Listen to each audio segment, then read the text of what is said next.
स्वागत है दोस्तों, एक नए कहानी की दुनिया में आपका स्वागत है। स्कैंडिनेविया की प्राचीन धरोहर से निकलकर उत्तरी यूरोप की ठंडी हवाओं और बर्फ से ढकी पहाड़ियों के बीच हमारी कहानी शुरू होती है।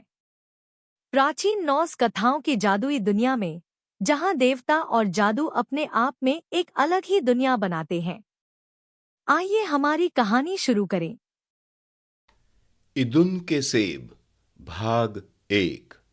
एक दिन सुबह तीन देवता ओडिन, होनर और लोके एक दूर देश की यात्रा पर निकल पड़े। भगवान होने के नाते उनके पास बहुत सी चीजें शामिल थीं और उन्होंने अपने कर्तव्यों को पूरा करने के लिए कई बार एक साथ यात्रा की थी। लेकिन अधिक बार वे लोके की वजह से मुसीबत में पड़ गए, जिनको किसी न किसी शरारत में शामिल होने में सबसे ज्यादा खुशी मिलती थी। लोके न केवल एक संकट मोचक था, बल्कि वह दुष्टात्मा भी था, जिसका अर्थ था कि उसे दूसरों को चोट पहुंचाने में बहुत खुशी मिलती थी। जब देवताओं ने एक साथ यात्रा की, तो वे इस बहुत ही कठिन यात्रा को तेजी से पूरा करने में लगे थे। कोई भी पहाड़ इतना ऊंचा नहीं था कि वे चढ़ ना सकें, कोई समुद्र इतना गहरा नहीं था, कोई भी घाटी इतनी चौड़ी नहीं थी कि उन्हें जीत ना सके।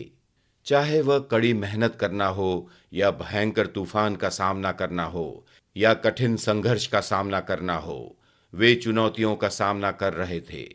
इसलिए जब वे यात्रा कर रहे थे, उन्होंने सड़क नहीं ली, बल्कि सबसे ऊंचे पहाड़ों पर चढ़ गए, सबसे गहरी घाटियों के माध्यम से चले गए और सबसे बर्फीली नदियों के माध्यम से तैरते हुए गए।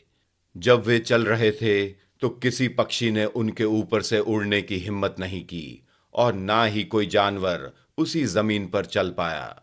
और इसलिए तीनों देवता चले और चलते गए, लेकिन वे अपने हर कदम पर थकते गए और भूखे हो गए।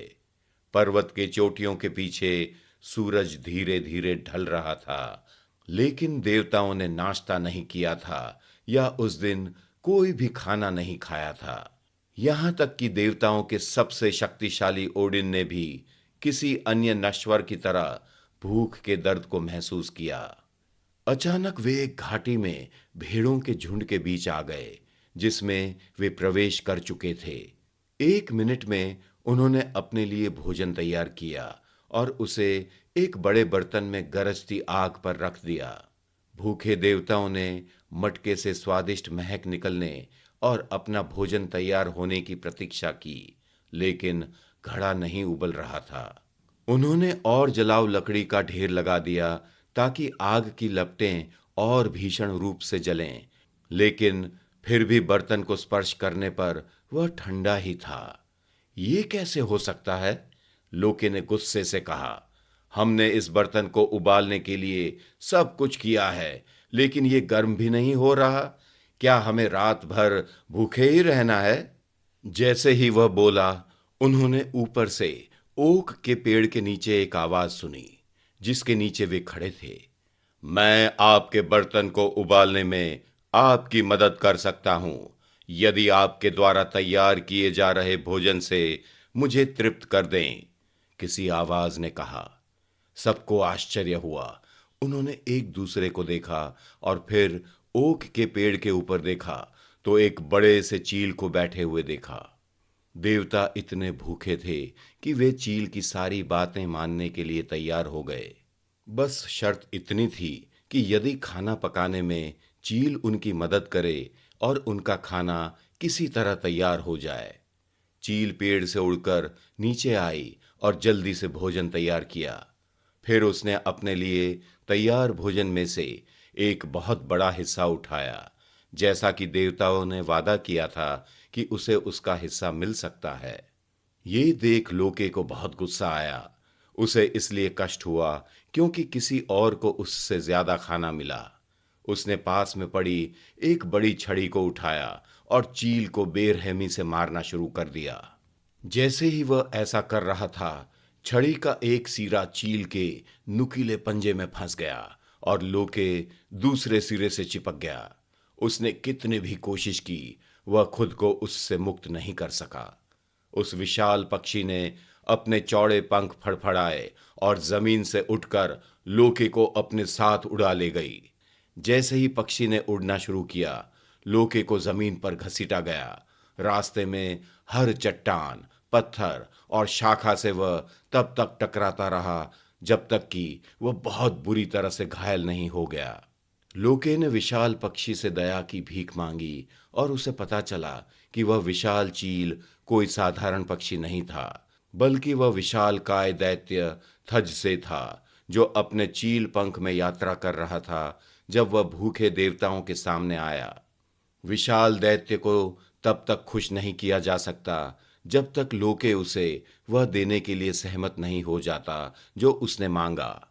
मुझे इदुन के सुनहरे सेब ला कर दो, जो कि असगार्ड यानी कि देवताओं के शहर में देवताओं को सभी चीजों से ऊपर पुरस्कार देते हैं, विशाल तत्से ने लोके से कहा, और तभी आप मुक्त हो पाएंगे।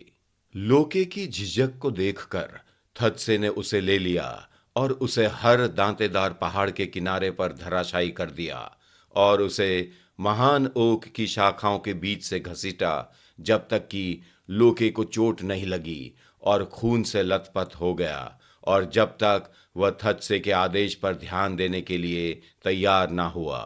देवी इदुन और उनके पति ब्रिज असगार्ड में रहते थे। इदुन अपने सुंदर सुनहरे बालों के साथ यौवन की देवी के रूप में जानी जाती थी और ब्रिज कविता के देवता थे। इदुन देवताओं के युवा रूप और जीवन शक्ति के लिए जिम्मेदार थी। उसने अपने बगीचे में अमरता के सुनहरे सेब उगाए, उन्हें सुरक्षित रूप से एक सुनहरे ताबूत में रखा और उन्हें हर सुबह नाश्ते के दौरान देवताओं को खिलाया। सेब असगार्ड की सबसे कीमती संपत्ति थी, क्योंकि अगर वे सेब नहीं खाते तो देवता अपनी जवानी और सुंदरता खो देते। जब 3 यात्रा करने वाले देवता असगार्ड लौटे तो लोके ने सोचा कि वह इन सेबों को इदुन से कैसे चुराए। वह जानता था कि वह दिन रात उनकी रक्षा करती है और किसी को भी अपने पास नहीं आने देती। ये एक सुंदर दृश्य था जब हर सुबह दावत के दौरान इदुन कैसे अपने दोनों हाथ फैलाए देवताओं को सेब खाने को देती।